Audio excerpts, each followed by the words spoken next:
نور که څوک دا خبرې نه مني زه خپلو طالبانو ته دوه خبرې کوم. اوله دا چې حنفیت او دیوبندیت مه پرېږدئ.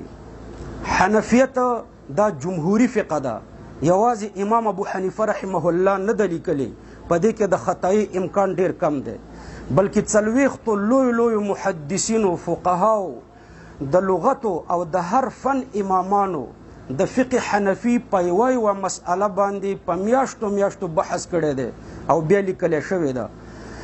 همدارنګه زموږ په دې ملکونو کې پاکستان او افغانستان او هندوستان کې هر سړی ځان ته حنفي وایي او خپلې خبرې ته حنفیت وایي. په دې ملکونو کې د دیوبندیت او د دیوبندیت دا د حنفیت دپاره صحیح تعبیر او صحیح تشریح ده. دام د یو کس تشریح نه ده او د یو کس تعبیر نه دی، بلکې دام جمهوري تعبیر او جمهوري تشریح ده او جبال العلم کړې ده. له دې وجې نه په دې تشریح کې د خطایي امکان ډېر کم دی. دا تشریح یوازې مولانا قاسم نانوتوي رحمه الله نه ده کړې، یوازې شیخ الهند رحمه الله نه ده کړې، بلکې مولانا قاسم نانوتوي رحمه الله چې د علم یو غر دی، شیخ الهند رحمه الله، دارنګې مولانا اشرف علي تانوي رحمه الله چې د 2000 نه زیات کتابونه لیکلي،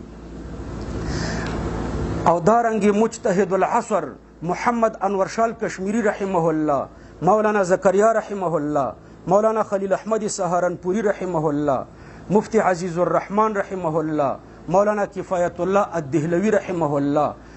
دغه د علم غرونه چې کوم وه د دوی په شان خلک دا اوس نه پیدا کیږي. دومره ډیرو د علم غرونو یو هم نه دی. دوی چې کومه تشریح او تعبیر د حنفیت کړی دی نو د دې نه دیوبندیت جوړ شوی.